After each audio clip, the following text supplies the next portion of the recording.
JLG Industries Incorporated, manufacturer of JLG aerial work platforms, presents JLG Trailer Mounted Boom Lift Safety. The purpose of this presentation is to provide you, the user, with the procedures essential for proper operation. This presentation does not relieve you from the responsibility of obtaining, reading, and fully understanding the applicable operation and safety manual and other information provided by the manufacturer. The Operation and Safety Manual, a safety handbook, and a copy of the ANSI responsibilities, ANSI A92.2, should be located in a designated plastic compartment located on the machine. If these documents are not available, they must be obtained and kept with the machine. Neither the Operation and Safety Manual or this video can cover all of the specific details necessary for the proper combination of every trailer, tow vehicle, and hitch. Therefore, you must read, understand, and follow the instructions given by the tow vehicle and trailer hitch manufacturers, as well as the instructions provided in the Operation and Safety Manual in this video. The operator of the trailer-mounted JLG boom lift must not accept operating responsibility until instructed by a qualified person. The Operation and Safety Manual has been read and understood, as well as having operated the trailer-mounted boom lift under the supervision of a qualified operator. In addition, you are responsible for complying with federal, state, local, or provincial rules and regulations covering the proper use and operation of this product. There are local and national towing regulations pertaining to items such as height, width, and brakes that must be followed. It is your responsibility to determine which regulations apply and to comply with these requirements. If you have a question on application and/or operation, contact the Product Safety and Reliability Department at JLG Industries Incorporated at 877-JLG-SAFE, 554-7233.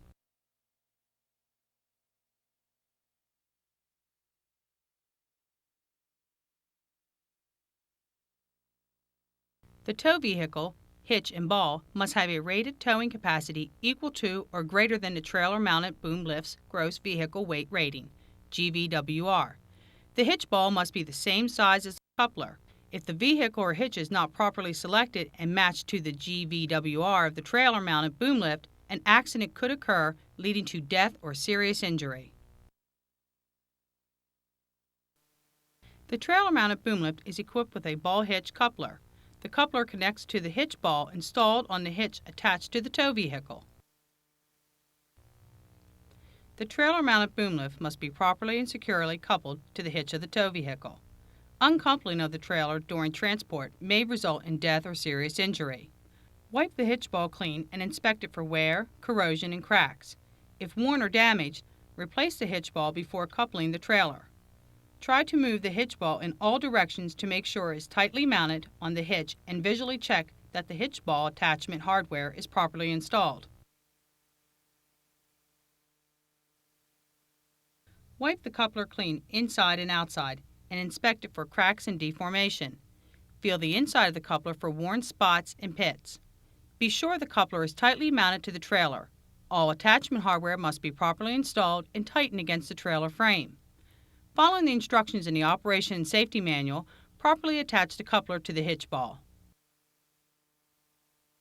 Safety chains are used to hold the tongue of the trailer off the road surface and keep it attached to the tow vehicle in the event that the trailer coupler becomes disengaged from the hitch ball.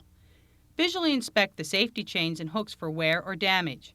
Replace worn or damaged safety chains and hooks before towing. Rig the safety chains as outlined in the Operation and Safety Manual.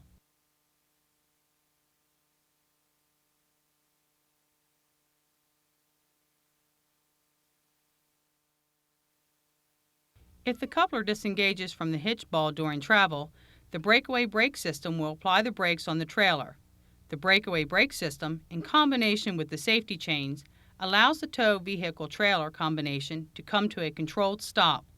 The breakaway brake system consists of a cable attached to either an activation lever for hydraulic brakes or a pull pin for electric brakes.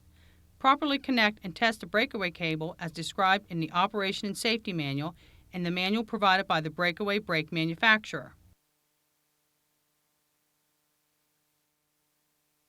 Connect the electrical system of the trailer to the tow vehicle's electrical system using the proper electrical connectors.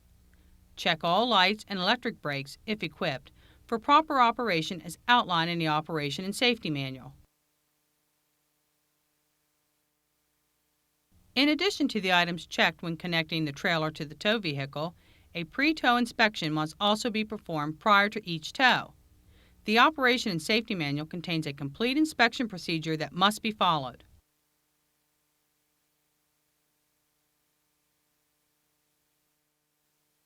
Prior to towing, ensure the trailer parking brake has been released and that there are no loose items in the platform.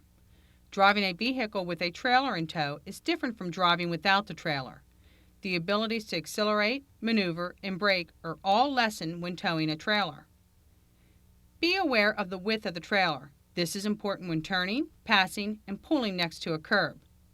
Be aware of the height of the trailer, especially when approaching trees or other overhead obstructions. Properly adjust your rear view mirrors. Use your mirrors to assist you in verifying that you have room to change lanes, turn, or pull into traffic. Increase speed slowly when starting to tow. Carefully watch the trailer for trailer sway. Do not apply brake to correct extreme trailer swaying. Continue pulling the trailer and, if necessary, slightly accelerate to stabilize the trailer. Do not drive so fast that the trailer begins to sway due to speed. Never drive faster than the maximum allowable speed. Do not ride the brakes while descending grades. Allow plenty of stopping space for your trailer and tow vehicle. Allow plenty of room for passing. Passing distance with a trailer is approximately 4 times the passing distance without a trailer. Make regular stops every 50 miles or about once an hour to confirm the following. The coupler is secured to the hitch and is locked. The electrical connectors are connected. There is appropriate slack in the safety chains. There is appropriate slack in the breakaway switch cable. The tires are not low on pressure. To uncouple the trailer-mounted boom lift, set the parking brakes of the tow vehicle and trailer. Disconnect the electrical connector, the breakaway brake cable, and the safety chains.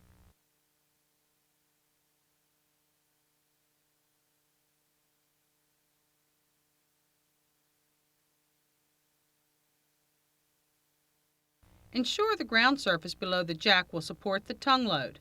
Then position the tongue jack in the working position. Unlock the coupler and raise off the hitch ball.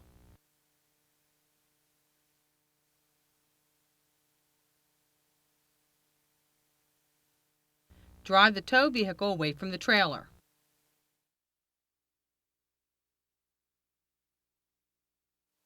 Machines equipped with the drive and set option may be positioned into place by driving the lift from the platform. To drive the lift, the platform must be in the stowed position over the trailer tongue. Ensure the tongue jack wheel is properly deployed and the park brake is engaged. Lower the drive and set tongue wheel into position.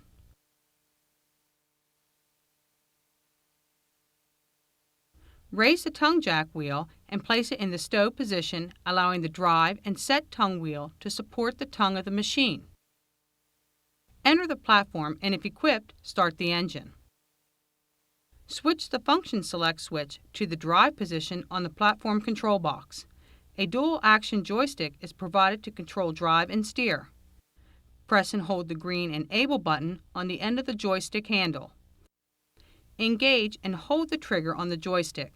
Then push forward to drive forward, pull back to drive in reverse.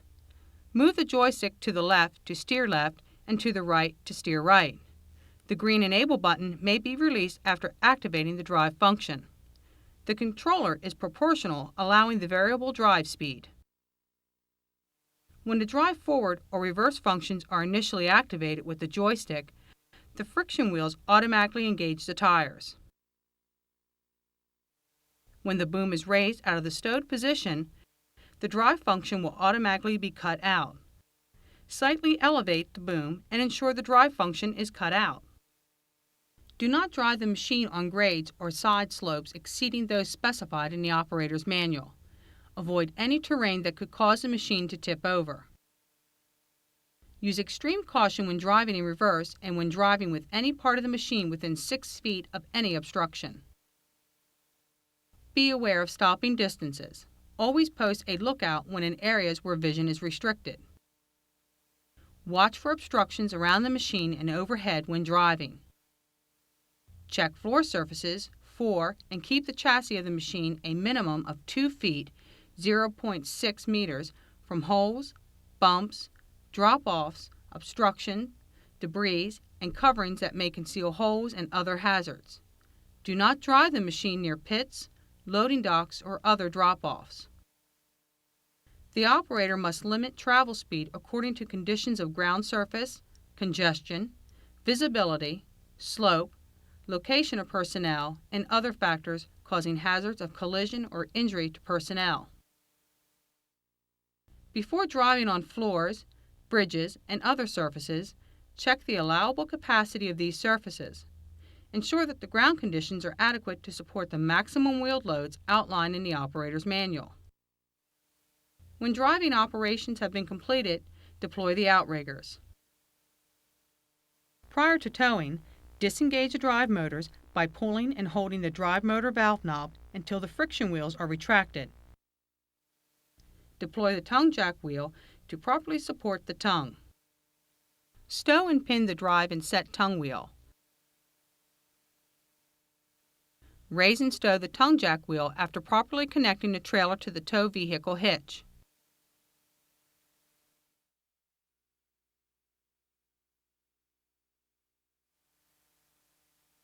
Prior to use, the JLG trailer-mounted boom lift must be properly set up with the outriggers deployed. Be sure that the ground conditions are able to support the maximum load shown on the decals located on the machine. Do not elevate the platform unless the machine is on a firm surface with the outriggers properly set. After positioning the machine, properly deploy the outriggers. Position the power emergency stop switch to the on position and the platform ground select key switch to the ground position. While holding the enable switch to the on position, activate the outrigger control switch to lower the outriggers. When the outriggers are properly deployed and the frame has been leveled, the machine will keep 3 times and all 4 outrigger indicator lights must be illuminated. Machine equipped with the drive and set feature may have the outriggers deployed from the platform. The platform ground select switch must be positioned to the platform position. The function selector switch in the platform must be set to the outrigger position. Press and hold the green enable button on the end of the joystick handle. Engage and hold the trigger on the joystick, then activate the joystick to deploy the outriggers. The green enable button may be released after activating the outrigger function. When the outriggers are properly deployed and the frame has been leveled, the machine will beep 3 times and the outrigger set light must be illuminated in the platform. Keep the chassis and outriggers of the machine at least 2 feet from holes, bumps, drop-offs, obstructions, debris, concealed holes, and other potential hazards on the floor or surface. Prior to towing, ensure the outriggers are fully retracted.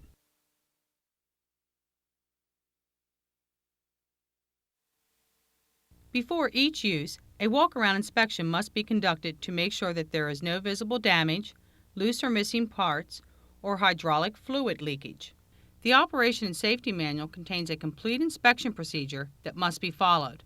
This inspection includes the following: platform assembly. The railings and drop bar are in proper working condition. Platform control console. The function selector switch and joystick control lever are operable. The joystick returns to the neutral position when released, and the enable trigger switch works properly. All placards and control markings are legible, clean, and unobstructed. Platform rotator assembly. Articulating jib, if equipped. Boom assembly. The wear pads are secure. All cylinders. Inspect the pins and hydraulic hoses. Power track. Limit switches. Manual descent system. No damaged hoses or wires. Hydraulic components. Turntable bearing and swing drive installation. All components are properly lubricated with no evidence of loose bearing bolts or looseness between bearing and structure. Verify there are no damaged or missing teeth. Hydraulic oil supply. The recommended oil level is indicated on the dipstick. The cap is in place and secure. Hydraulic oil breather. The element is in place, not clogged, and has no signs of overflow. Ground controls. All control switches are operable and return to the neutral position when released. All placards and control markings are legible, clean, and unobstructed. Compartment covers and latches, in proper working condition. Battery installation. The electrolyte is at the proper level, if appropriate. All cables are secure, no damage or corrosion. The hold-downs are secure, if equipped. Always use proper personal protection equipment when working around batteries. Engine installation, if equipped. Ensure the air filter is clean. The oil supply is to the full mark on the dipstick and the filler cap is secure. The muffler on exhaust systems shows no evidence of leakage. Fuel supply. The fuel filler cap is secure. The tank has no visible damage, signs of leakage, or spilled fuel. Frame. Check on the top and underneath. Outrigger assembly. Inspect all cylinders and structural components. Wheel and tire assemblies. Check the lug nuts, wheel bolts, tire condition, and inflation pressure. Drive motor and cage assembly. Battery charger if equipped. Check under the machine for loose or missing parts as well as any fluid leaks, which may indicate damage to the machine. Be sure to include the following as part of the walk-around inspection. Ensure overall cleanliness. Check all standing surfaces for hydraulic oil spillage and foreign objects. Decals and placards. Keep all information and operating placards legible, clean, and unobstructed. Do not operate any machine on which safety or instruction placards or decals are missing or illegible. Cover them when spray painting or shot blasting to protect legibility. Ensure that copies of all applicable manuals, the Operation and Safety Manual, the Safety Handbook, and the ANSI Manual of Responsibilities are in the manual storage holder. Ensure that all periodic inspections and maintenance have been completed as outlined in the Operation and Safety Manual for your specific machine. Check the machine for unauthorized modifications. Modifications or alteration of a JLG trailer-mounted boom lift shall be made only with prior written permission of the manufacturer. If your machine is electric powered, start each day with fully charged batteries. If your machine is engine powered, start each day with a full tank of fuel. Check for spilled or leaking fuel. Always shut down the engine and don't smoke or have any open flames when refueling. If there is any evidence of a problem, shut down the lift, remove it from service, and notify the proper authorities.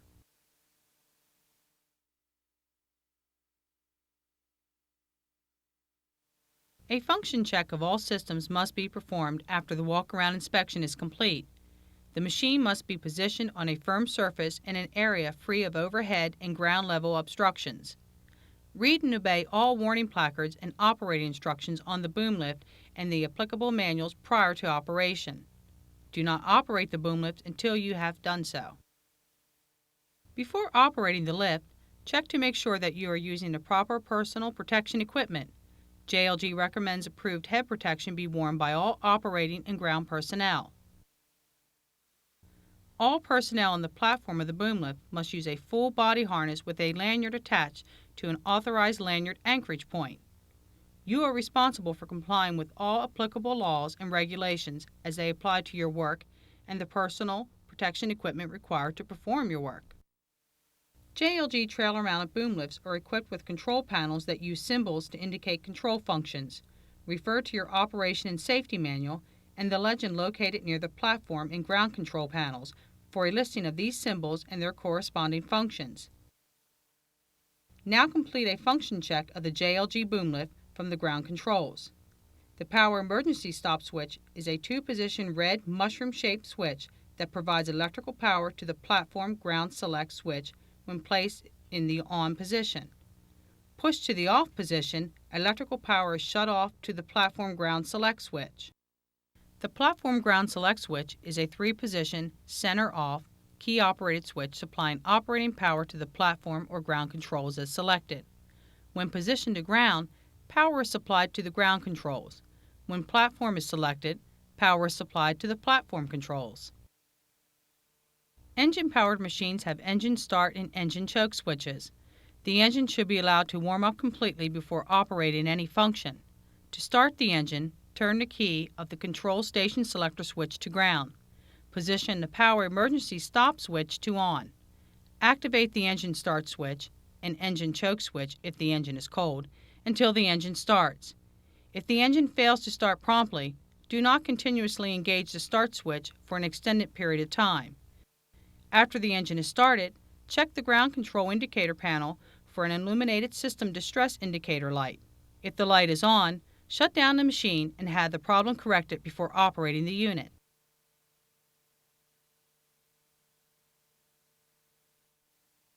The function enable switch is a toggle switch that remains in the neutral position and must be held in the activated position to allow operation of the ground control functions. Verify that the proper functions are cut out while the outriggers are retracted.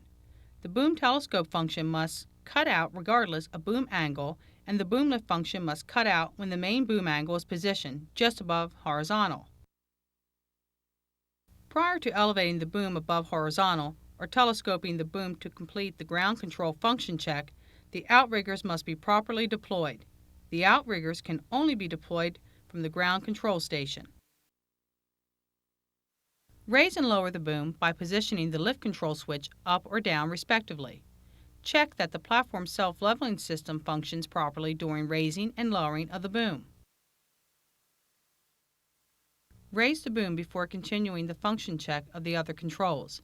The boom telescope switch extends and retracts the boom. Move the switch in the desired direction as shown by the arrows on the control panel.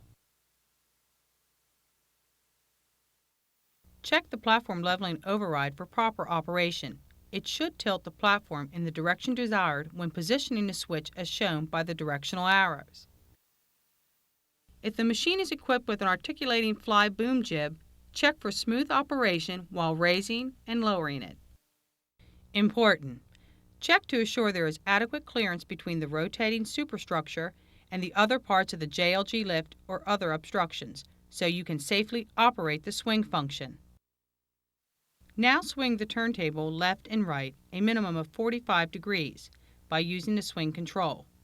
Check for smooth operation. After returning the turntable to its starting position, lower the boom. Check the emergency stop switch function by depressing it while operating a function such as lift up. All machine functions will be disabled if it's functioning properly. If it does function properly, reset the emergency stop switch for operation. This concludes the functional check of the ground controls. Now perform a functional check of the platform controls. Position the platform ground select switch to the platform position. The capacity of JLG trailer-mounted boom lifts is 500 pounds without a rotator and 440 pounds with a rotator.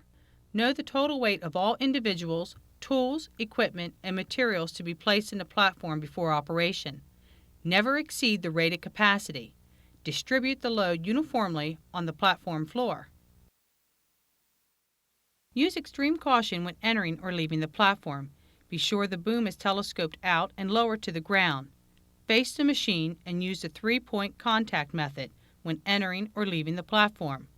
The 3-point contact method means that 2 hands and 1 foot or 1 hand and 2 feet are in contact with the machine at all times while entering or leaving the platform. Enter the platform and verify the drop bar is lowered into the proper position. Attach the lanyard of your approved fall protection device to the designated lanyard anchorage point. Check the control lever and switch operation before use. The control lever and trigger switch should return to the neutral or off position when released. Never slam the control lever position in one direction through neutral to the opposite direction. Always return the lever to neutral. Stop, then move the lever to the desired position. Operate the lever with a slow, even motion. The emergency stop. This is a two-position red mushroom-shaped switch that works in combination with the power selector switch to provide electrical power to the platform control station when placed in the on position. Pushed to the off position, electrical power is shut off to all functions. The function selector switch is a three-position switch supplying operating power to a specific set of functions, as selected. When positioned to the left, power is supplied to the platform leveling override function. When the center position is selected, power is supplied to the boom lift and swing functions. When positioned to the right, power is supplied to the telescope and, if equipped, the jib lift functions. Set the emergency stop switch to the on position. Now the machine is ready for operation. Check all indicator lights during the bulb check when the power is turned on. The enable trigger switch remains in the neutral position and must be held in the activated position to allow operation of the platform control functions. The enable trigger switch must be released when starting the engine from the platform controls. It must be depressed before any functions will operate. The enable switch is equipped with a time delay, which cuts off power to all functions if none are activated within 7 seconds of depressing the enable switch. If this occurs, the enable switch must be disengaged and depressed again to restore power to the platform functions. Operate all controls without activating the enable switch to make sure no functions are operational. If the engine starts when the enable switch is depressed, or if any of the functions operate when the enable switch is not depressed, do not operate the boom lift until it is repaired. Engine-powered machines have engine start and engine choke switches. The engine should be allowed to warm up completely before operating any function. To start the engine, position the power emergency stop switch to on. Activate the engine start switch and engine choke switch if the engine is cold until the engine starts. If the engine fails to start promptly, do not continuously engage the start switch for an extended period of time. After the engine is started, check the platform control indicator panel for an illuminated system distress indicator light. If the light is on, shut down the machine and have the problem corrected before operating the unit.